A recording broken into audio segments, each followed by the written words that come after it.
After your Textron-Lycoming engine is mounted, the next step is the initial startup and break-in of the engine. Here's Paul McBride of Textron-Lycoming to discuss this important process with you. Prior to shipping your new or rebuilt Lycoming engine, it has successfully passed a factory test run.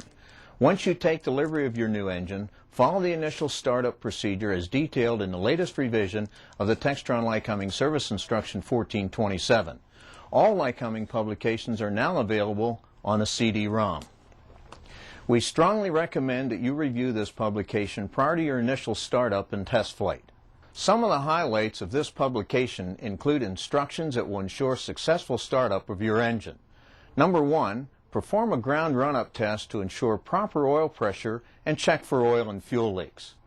The purpose of a ground run test performed in the aircraft is to assure that the engine meets all of the specifications, RPMs, manifold pressure, and fuel flow.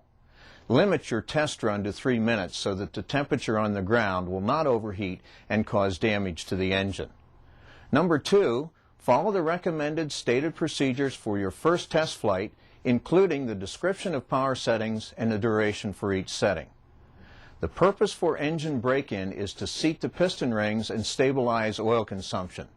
There isn't any difference or greater difficulty in seating the piston rings of a top overhaul engine versus a complete engine overhaul.